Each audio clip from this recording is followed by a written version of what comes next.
या निशा सर्वभूतानां तस्यां जागर्ति संयमे यस्यां जागृति भूतानि सा निशा पश्यतो मुने। ये बहुत ही प्रसिद्ध श्लोक है गीता का और इसमें ये बतलाया गया है कि सभी प्राणियों के लिए जो रात है उसमें संयमी जगता रहता। तो सभी प्राणियों के लिए रात है माने रात के सदृश है। रात में होता क्या, हम किसी वस्तु को देख नहीं पाते। तो ये जो माया है, ये जो मोह रूपी निद्रा है, इसके कारण हम आत्म तत्व को देख नहीं पाते। आत्म तत्व यद्यपि प्रकाश रूप है, फिर भी उसका अविद्या के कारण आवरण है, उस अविद्या के कारण वो ढका हुआ है। तो सभी प्राणियों की माने जो मोहग्रस्त हैं उनकी निशा के समान क्या है, तो यही क्रियाकारक व्यवहार। माने हम जितना व्यवहार करते हैं वो सब आत्म तत्व को न जानने पर ही करते हैं और उसको जानने के बाद हमारा सारा व्यवहार समाप्त प्राय हो जाता है। समाप्त प्राय इसलिए कह रहे हैं कि वो यथार्थ दृष्टि जो वस्तुओं के प्रति थी वो समाप्त हो जाती। हम सबको उसके आभास के रूप में देखते हुए और उससे व्यवहार तो करते हैं। अदृश्य जब तक हमारे शरीर को चला रहा है, जब तक व्यवहार को चला रहा है, तब तक हम उसमें व्यवहार करते हैं। इसीलिए मधुसूदन सरस्वती ने कहा है कि जब अहम ब्रह्मास्मि, मैं ब्रह्म हूँ, इस तरह की बुद्धि हो जाती है। देखिए अज्ञान क्या है, अज्ञान है भेद का दिखाई पड़ना। जब तक भेद दिखाई दे रहा है तब तक है क्या कि आत्मा का अज्ञान है, आत्मा को हम नहीं समझ पा रहे हैं। और जब आत्मा को समझ लेंगे तब ये भेद मिट जाएगा, माने अज्ञान भी मिट जाएगा। तो इसलिए वेदांत वाक्य जो अहम ब्रह्मास्मि ये वाक्य है, इसके साक्षात्कार के रूप में जब हम अपने को ब्रह्म से, उस तत्व से अभिन्न समझ लेते हैं, माने आत्मा और परमात्मा का भेद मिट जाता है, तब वही प्रज्ञा जो है वो अज्ञानी लोगों के लिए रात के समान। तो रात के समान है क्यों कि अज्ञानी लोग उसको देख नहीं पाते। सभी लोग उस आत्म तत्व को, प्रत्येक तत्व को, प्रत्येक तत्व क्या है, तो प्रति शरीर में वही आत्म तत्व विद्यमान है। तो प्रतिनियततया अंचति, प्रतिनियततया, प्रति शरीर में नियत रूप से वही जो है वो ज्ञात होता है, वही व्यवहार कर रहा है, इसलिए वो प्रत्यक है। तो प्रत्येक तत्व को समझने का मतलब क्या है कि एक ही आत्म तत्व हर जगह है, ये वो समझ लिया। तो ये तो संयमी के लिए है, जिसने इंद्रियों के संयम पुरस्सर स्थित प्रज्ञता को प्राप्त कर लिया है, वह आत्म तत्व को देख पाता है, अपने से अभिन्न रूप में साक्षात्कार कर पाता है। तो इसलिए अज्ञों के लिए वही निशा के समान है, रात्रि के समान। माने उसका आदर्शन जब तक है, जब तक हम उसको नहीं देख रहे हैं, तब तक यह जो है व्यवहार की जो जागृति है वो भी रात्रि ही है। हम व्यवहार करते हुए भी रात्रि में ही व्यवहार कर रहे हैं, अंधकार में ही कर रहे हैं, हम उस तत्व को जान नहीं पा रहे हैं। तो क्योंकि उस जो व्यवहार कर रहा है उसके लिए वो अप्रकाश रूप है, वो दिखाई नहीं पड़ता आत्म तत्व उस रूप में। तो इसलिए ब्रह्म विद्या जो है, ब्रह्म विद्या माने ब्रह्म ही विद्या है, प्रकाश रूप है। तो ब्रह्म विद्या लक्षण जो निशा है, ब्रह्म विद्या रूप जो रात्रि है। अभी कहे कि ब्रह्म विद्या तो प्रकाश रूप है, उसको रात्रि क्यों कह रहे हैं? तो कह रहे हैं इसलिए कि जो मोह में पड़े हुए हैं, जो माया के बस में हैं, उनको वो तत्व दिखाई नहीं देता, तो इनको उनके लिए वो ब्रह्म विद्या प्रकाशित नहीं होती। इसलिए उन सबके लिए जो मोह से आवृत अंतःकरण वाले हैं, वो लोग उस तत्व को नहीं देख पाते। तो वो रात्रि उनके लिए, क्योंकि रात्रि का काम है आवरण, हर वस्तु का वो आवरण कर देती हैं, अंधेरे में कुछ भी नहीं दिखाई देता। दूसरी तरह से वो ब्रह्म विद्या ही, ब्रह्म रूप जो विद्या है, ज्ञान है, प्रकाश है, वो दिखाई नहीं देता। इसलिए वो सभी प्राणियों के लिए रात्रि के समान है। और तो ये अज्ञान निद्रा है कहीं। तो जा निशा सर्वभूतानां, सभी प्राणियों की जो रात्रि है, जो सभी प्राणियों के लिए न दिखाई पड़ने वाली वस्तु है, क्योंकि रात्रि का काम है आवरण के द्वारा अन्य वस्तुओं के दर्शन को रोकना। तो उसमें जो है संयमी जागरण करता, तस्याम जागरत संयमी। उसमें संयमी जो है इंद्रिय संयमवान, माने स्थित प्रज्ञ। स्थित प्रज्ञ किसको कहते हैं? जिसकी बुद्धि जो है स्थिर हो गई। ऐसे है का हर क्षण जो है वो हम एक वस्तु को, फिर दूसरे क्षण में दूसरी वस्तु को, हमारा मन हमेशा चिंतन करता रहता है, तो वहाँ बुद्धि स्थिर नहीं रहती। तो बुद्धि जब निश्चयात्मक हो गई, स्थिर हो गई, तो वो तत्व का बोध कराती है। तो इसलिए कहते हैं कि ब्रह्म विद्या लक्षण जो द्वैत में व्यवहार करने वालों के लिए रात्रि है, उस रात्रि में संयमी जगता है, माने उस ब्रह्म रूप प्रकाश को देखता। जगना क्या है? निद्रा का क्षय होना। तो निद्रा क्या है? मोह रूप निद्रा है। क्यों? गोस्वामी जी ने कहा ना, मोह निशा सब सोवन यारा, देखिए स्वप्न अनेक प्रकार। तो मोह निशा वो जो है उसमें हम अनेक प्रकार के स्वप्न देख रहे हैं, व्यवहार कर रहे हैं, भेद जो है वो नाना प्रकार के हमको दिखाई दे रहे हैं और हमारा सारा व्यवहार उसमें चल रहा है। तो जिस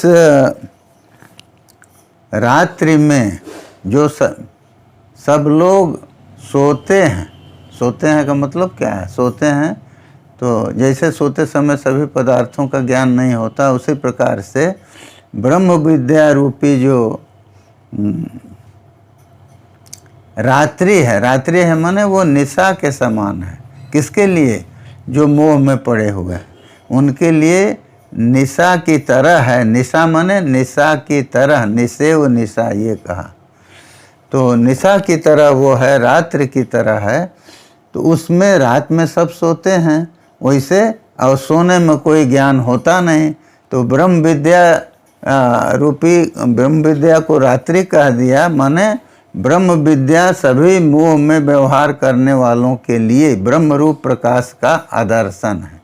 लेकिन उसमें संयमी जगता है, इंद्रिय संयमवान स्थित प्रज्ञ जो है उस रात्रि में भी जागरण करता है, माने उस ब्रह्म के को साक्षात्कार बुद्धि के द्वारा एकत्व को, ब्रह्म के एकत्व को देखता है, अपने और ईश्वर के भेद को वो मिटा देता है। और जस्याम जागृति भूतानि, किंतु जिसमें सभी भूत जगते हैं, तो सभी भूत जगते हैं। जगने में क्या होता है? सारा व्यवहार होता है। व्यवहार जो है हमेशा भेद में होता है, क्योंकि कोई क्रिया होती है, कोई कारक होता है, तो क्रिया और कारक दोनों का भेद बना रहता है। कोई उद्देश्य बनता है, कोई कुछ विधेय बनते हैं, तो सारे ये व्यवहार भेद के। तो ये भेद जो हैं ये क्या है? भ्रम निमित्तक ये है व्यवहार सारा का सारा। क्योंकि जब तक स्थित प्रज्ञ जो है वो जगता नहीं है, तब तक वो व्यवहार करता है स्वप्न दर्शन की तरह। जैसे सोने में आदमी व्यवहार करता है स्वप्न में, उसी तरह से स्थित प्रज्ञता के प्राप्त होने के पहले बुद्धि जब तक आत्म तत्व को नहीं पकड़ लेती, आत्माकार नहीं हो जाती, आत्मा के एकत्व को नहीं देख लेती, तब तक वह जो है स्थित प्रज्ञ भी सोता ही है। लेकिन जब एकत्व को पकड़ लेता है तो सारा व्यवहार, जैसे जगने पर स्वप्न खत्म हो जाता है, उसी तरह से सारा व्यवहार समाप्त हो जाता है और फिर उसको जो है तत्व का बोध होता है। इसीलिए दिया जस्याम जागृति भूतानि, जिसमें प्राणी लोग जगते हैं। जगते हैं माने भेद प्रयुक्त व्यवहार करते हैं जिस अज्ञान काल में, वो सा निशा पश्यतो मुने, वो निशा की तरह है, रात्रि की तरह है। पश्यतः आत्म तत्वम पश्यतः मुने, आत्म तत्व को जिस मुनि ने देख लिया, मनन के द्वारा जिसने आत्मा का साक्षात्कार कर लिया, उसके लिए जिस व्यवहार दशा में सभी लोग जगने का अनुभव करते हैं कि हम जग रहे हैं, व्यवहार कर रहे हैं, उस व्यवहार दशा में वो स्वप्न सोता है, सोने का व्यवहार करता है। उसकी दृष्टि से वो शयन काल है, वही निद्रा। तो वैसे ही है जैसे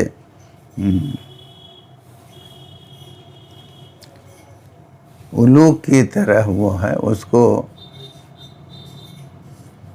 दिन में दिखाई नहीं देता है, रात्रि में जो है वो देखता है। तो उसी तरह से जो व्यवहार का काल है दिन, उसमें जो स्थित प्रज्ञ है उसको वो रात समझता है। क्यों? वो अज्ञान के कारण सारा व्यवहार हो रहा। तो उस हम जिसको व्यवहार काल या दिन समझते हैं, निशा के रात्रि के विपरीत समझते हैं, उसको वो निशा समझता है, रात्रि समझता है। और जो सभी प्राणियों के लिए निशा की तरह है, रात्रि की तरह है, ब्रह्म विद्या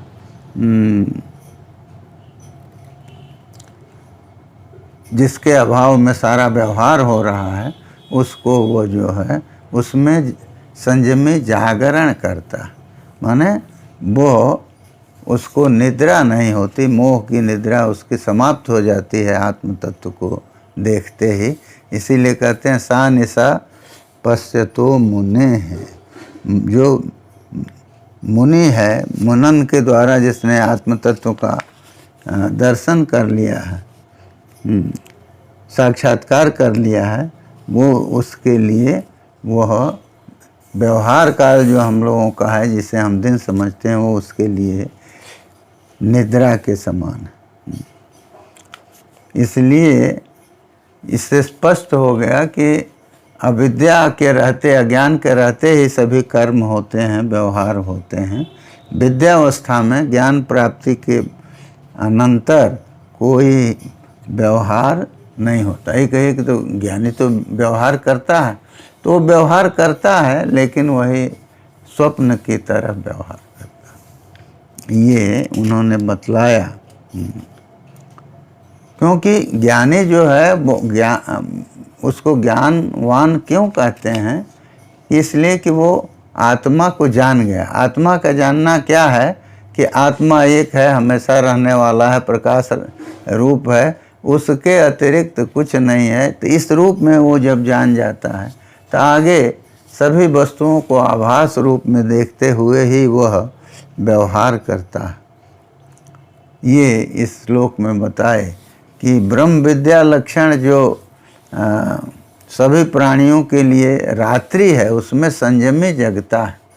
संयमी जो है आत्म संयम के द्वारा स्थित प्रज्ञ उसका साक्षात्कार कर लेता है तो वो जगता है, क्योंकि जगने पर वस्तुएं दिखाई देती हैं, उसी तरह से वो जगता है, आत्म तत्व का साक्षात्कार कर लेता है।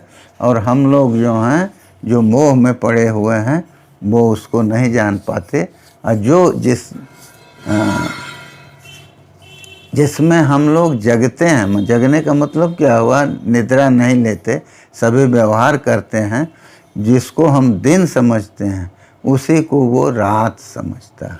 क्योंकि ये सारा द्वैत प्रयुक्त व्यवहार जो है वो मिथ्या व्यवहार है, क्योंकि जो वस्तु है ही नहीं है उसको उस रूप में मान के हम व्यवहार करते हैं, तो ये मिथ्या व्यवहार जो है वो नहीं के बराबर है। यही इस श्लोक में बताया गया। उसके बाद वो अगले श्लोक में कहते हैं कि आपूर्यमाणम अचल प्रतिष्ठम समुद्रमापः प्रविशन्ति जद्वत् तद्वत् कामाजम प्रविशन्ति सर्वे सशान्तिमाप्नोति न काम कामी। कहते हैं कि जो ज्ञानी है, जिसने सभी प्रकार की ईषणा को छोड़ दिया, सभी प्रकार की, वो गोस्वामी जी कहते हैं ना, सुतबित लोक ईसना तीनी कह के मन इन किन न मलेनी। तो सुत की पुत्र की इच्छा, वित्त की इच्छा और लोक में जस प्राप्त करने की इच्छा, ये जो है ये तीन ईसना है। तो वही कहते हैं कि तद्वत् कामाजम प्रविशन्ति सर्वे। तो एक उदाहरण दिया है, आपूर्यमाणम अचल प्रतिष्ठम समुद्रमापः प्रविशन्ति जद्वत्। पानी कितना हो जाए समुद्र में, सभी नदियां गिर रही हैं, वर्षा हो रही है, सब कुछ हो रहा है, और समुद्र जो है वो उनसे भरता हुआ सा दिखाई देता है, फिर भी वो अचल प्रतिष्ठ है। उसमें कोई विक्रिया नहीं आती, उसका पानी का स्तर जो है वो घटता बढ़ता नहीं है, और हमेशा वो प्रतिष्ठित रहता है, एक रूप में ही रहता है। प्रतिष्ठित का अर्थ है प्रतिनियत तया तिष्ठति, एकदम एक निश्चित आकार में, एक निश्चित मात्रा में वो हमेशा रहता है। तो कहते हैं कि जैसे समुद्र जो है वो हमेशा उसमें सभी प्रकार के जल, नदियों का जल और सब कुछ आता रहता है, वर्षा का जल सब आता रहता है, फिर भी वो है तो अचल प्रतिष्ठ, अचल है, उसकी कोई मर्यादा में कोई अंतर नहीं आता, और हमेशा वो अपने स्वरूप में ही प्रतिष्ठित है, वो न घटता है न बढ़ता है। फिर भी सभी जल उसमें समाते हैं, उसमें प्रवेश करते हैं। कह रहे हैं कि तद्वत् कामाजम प्रविशन्ति सर्वे, इसी प्रकार से जिसमें सभी काम प्रवेश कर जाते हैं। तो सभी काम प्रवेश कर जाते हैं, इसका मतलब क्या हुआ, सभी इच्छाएं जो हैं, काम माने इच्छा, सभी प्रकार की इच्छा जो है वो उसमें प्रवेश कर जाती हैं। तो समुद्र में जल प्रविष्ट होने के बाद क्या होता है, वो तो स्वयं उसकी सीमा में ही बंध जाता है, उसके आगे वो जाता ही नहीं, न उसके तल को बढ़ा पाता है, न उसकी मात्रा को बढ़ा पाता है, न उसमें कोई विकार ला पाता है। तो इसी तरह से जिसमें सभी काम जो हैं, सभी इच्छा जो हैं, वो आत्मा में ही लीन हो जाती है, आत्मा में ही प्रलीन हो गई। मतलब क्या हुआ, जैसे समुद्र में जाने के बाद जल जो है कोई उसमें विक्रिया नहीं ला पाता, कोई उसके स्वरूप में बदलाव नहीं कर पाता, उसी तरह से इच्छाएं जिसकी आत्मा में ही संपूर्ण इच्छाएं लीन हो चुकी हैं, आत्मा में ही वो जा कर के शांत हो गई। तो मतलब क्या हुआ, वो आत्मा में ही लीन हो गई, तो आत्मा के बस में हो गई, इच्छाएं उसके अधीन हो गई, उसके मन में वो विकार नहीं ला पाती। कह रहे हैं कि ऐसा व्यक्ति जो है वही शांति प्राप्त करता है, और जो हमेशा कामनाओं के अधीन है वो शांति नहीं प्राप्त कर पाता। काम कामी इसलिए लिख दिया है। काम कामी माने निरंतर कामनाओं को का चाह करने वाला। एक कामना पूरी हुई, दूसरी, तीसरी, इस तरह से वो करता रहता है, तो वो तो कभी भी शांति नहीं प्राप्त करता। तो ये उदाहरण उन्होंने दिया। तो समुद्र के समान आत्मा है, उसमें संपूर्ण कामनाएं लीन हो गई। मतलब कभी भी जिसकी आत्मा से अतिरिक्त किसी अन्य प्रकार के विषय को पाने की इच्छा जिसको नहीं होती, वही जो है शांति प्राप्त करता है। बात भी है, यही दिया है ना कि किस चीज़ की इच्छा करेगा। अरे इच्छा होती है सुख पाने के लिए, आनंद पाने के लिए, तो आनंद का समुद्र है आत्मा। तो उसमें जाने के बाद अब फिर वो किसी भी प्रकार के विषय सुख की कामना उसकी नहीं रह जाती। तो वो उस मन उसका शांत हो करके निरंतर आत्मा में ही रमण करता रहता है। हाँ, तो ये दिया। इसीलिए कहते हैं कि ऐसा व्यक्ति जिसकी संपूर्ण इच्छाएं लीन हो गई हैं आत्मा में, वही जो है सभी कामों को छोड़ करके और निष्प्रिय होकर भ्रमण करता है। विहाय कामान जह सर्वान पुमांस चरति निष्प्रिय, ये अगले श्लोक में देते हैं। कहते हैं कि हे अर्जुन, जो सभी कामनाओं को छोड़ करके और निष्प्रिय होकर, निष्प्रिय माने जिसकी स्पृहा पूरी तरह से छूट चुकी है, तो पुमांस चरति निष्प्रिय माने शरीर और जीवन के लिए जो अपेक्षित वस्तुएं हैं उनमें भी उसकी स्पृहा नहीं रह जाती। तो फिर ऐसा व्यक्ति जो है वो ममत्व वर्जित हो जाता है। जब निष्प्रिय हो गया, शरीर और जीवन के लिए अपेक्षित वस्तुओं में भी जिसकी स्पृहा नहीं रह गई, कामना नहीं रह गई, वो निर्ममो निरहंकार, वो निर्मम हो जाता। निर्गतः ममत्वात् ममकारात, जो ममकार से निकल चुका है, ये मेरा है। तो जिसको मैं की बुद्धि नहीं रही, उसको मेरा की भी बुद्धि नहीं रहेगी। अरे मैं हूँ तभी मेरा घर है, मैं हूँ तभी मेरा शरीर है। और ये बुद्धि जो है वो अहंग के द्वारा आती है। इसीलिए कहते हैं निर्मम जब हो गया, ममत्व रहित हो गया, तो निरहंकार, निष्प्रिय हो गया तो निर्मम हो गया। और निर्मम होने का मतलब क्या है कि निरहंकार हो गया। अहंकार जब तक रहेगा तो अहम जो है वो वो अहंकार जब तक रहेगा ममकार को लाता रहे।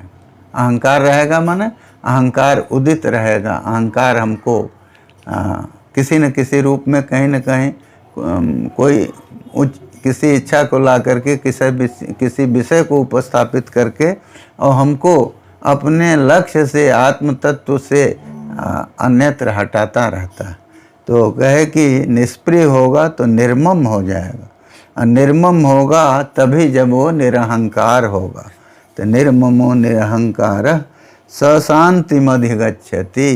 कहते हैं कि वही ब्रह्मभूत जो व्यक्ति है वही शांति को प्राप्त करता है। वो शांतिम निर्वाण परमाम, एक गीता में ही कहे हैं कि निर्वाण परम, जो परम जिसमें है। तो ये तो जीवन मुक्ति का वर्णन है कि निर्मम और निरहंकार हो करके वो जीवन मुक्ति का आनंद लेता है।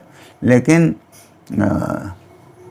चरम जो शांति है वो निर्वाण में है, वो ब्रह्मभूत हो करके पुनः आवागमन के बंधन से मुक्त हो जाता है। और जन्मत मरत दुसह दुख हो, ये दुख से, इस दुख से उसकी उसको मुक्ति मिल जाती है, ये कहते हैं। तो कहते अब इसकी स्थिति, इसकी स्तुति करते हैं इस अध्याय के अंतिम श्लोक में। ऐसा ब्राह्मे स्थिति पार्थ नैनाम प्राप्य विमुह्यति। कहते हैं कि हे अर्जुन, ये स्थिति ब्राह्मे स्थिति है। ब्राह्मे स्थिति का क्या मतलब है? ब्रह्मणि भवा, ब्रह्म में होने वाली स्थिति है, माने वो निरंतर ब्रह्म भाव में ही रहता है। तो ऐसा ब्राह्मी स्थिति पार्थ है, यह जो है ब्राह्मी स्थिति है। यह माने ये जो अभी हमने बतलाया तुमको कि जो सभी कामों को छोड़ करके और निष्प्रिय हो करके, और जो पुरुष विचरण करता है, निष्प्रिय होकर विचरण करता है, पुरुष विचरण करता है। पुरुष माने पूरी शरीरे से ते पुरुषः, शरीरधारी, वो चाहे जो भी हो, स्त्री हो पुरुष हो। तो वो पुमान जब निष्प्रिय हो करके विचरण करता है, तो वो निष्प्रिय हो गया तो निर्मम हो गया, और निर्मम हो गया तो निरहंकार हो गया, वही शांति प्राप्त करता है। तो ये ऐसा ब्राह्मी स्थिति कहते हुए ये बतलाते हैं कि ये जो हमने स्थिति बतलाया कि जो पुरुष निर्मम और निरहंकार हो करके स्पृहा शून्य हो के विचरण कर रहा है, वो ब्राह्मी स्थिति को प्राप्त हुआ है, वो ब्रह्म में ही स्थित है। तो उसमें पूर्ण रूप से स्थित प्रज्ञता है, वो पूर्ण रूप से स्थिता प्रज्ञा जैसे। तो प्रज्ञा स्थिर कब होगी? जब तक विषयों का उदय होता रहेगा मन में, जब तक विषय आते रहेंगे, प्रज्ञा स्थिर नहीं होगी। इसलिए नहीं होगी कि विषय जो है विभिन्न प्रकार के हैं, तो वो भेद आता रहेगा और बुद्धि जो है वो बदलती रहेगी। लेकिन ब्रह्म एक रस है, उसमें कोई भी बदलाव कभी भी नहीं होता, एक रूपता है निरंतर। जब तक वहाँ बुद्धि है तब तक एक रूप ही रहेगी। इसीलिए कहे ऐसा ब्राह्मी स्थिति, ये ब्रह्म में स्थिति है। कहा हे अर्जुन, ये ब्रह्म में जो स्थिति है, नैनाम प्राप्य विमुह्यति, इसको पाने के बाद वो कभी भी विमोह को नहीं प्राप्त होता। तो न विमुह्यति माने विशेष रूप से मोह को प्राप्त नहीं होता। तो उससे ये सूचित कर दिए कि कभी कभी अत्यंत आवेग के आने पर स्वजनों के सानिध्य में कभी कभी वो थोड़ा इससे मोह को तो भले प्राप्त हो जाता है, लेकिन विमोह, विशेष रूप से मोह, या ये कहें कि विरुद्ध मोह जो है, वो मोह जो फिर उसको संसार की ओर घसीट ले, इस तरह के विमोह को वो प्राप्त नहीं होता। और स्थित्वा श्यामंत काले पी, इसमें वो अंत काल में भी स्थिर हो करके ब्रह्म निर्वाण मृच्छति। तो कहिए कि इसमें अंत काल में स्थिर होगा, मतलब क्या हुआ है? अरे वो जब ब्रह्म को प्राप्त कर लिया, ब्रह्म का ज्ञान हो गया, तब तो वो अंत काल में भी उसमें स्थिर रहेगा ही, क्योंकि ये उपनिषद में बतलाया गया है, सकृत विभातम सर्वज्ञम। आत्म तत्व का एक बार प्रकाशन हो जाता है तो उसके बाद फिर उसका अप्रकाशन नहीं होता, वो ढकता नहीं, अविद्या के द्वारा उसका आवरण नहीं हो सकता। तो फिर अंत में इसमें स्थित होने का मतलब क्या है? वही है कि अंत में जो है, अगर अदृष्टवशात, प्रारब्धवशात बुद्धि स्वजनों के सानिध्य में उधर की ओर जाती है और थोड़ा सा विरुद्ध मोह उदित भी होता है, उदित यदि होता है तो वो ठीक नहीं है। जैसे जड़ भरत को अंत में बुद्धि मृग में गई तो वो वहाँ चले गए, लेकिन वो ज्ञान उनको उस समय भी था। तो इसीलिए कहे कि प्रयास पूर्वक यदि उसमें अंत काल में वो स्थिर रहता है तो ब्रह्म निर्वाण को प्राप्त करता है। तो इसीलिए भगवान आगे कहेंगे प्रयाण काले मनसा चले न बुद्ध्या युक्तो ज्ञान बलेन चैव। तो प्रयाण काल में स्थिरता बुद्धि की आवश्यक है और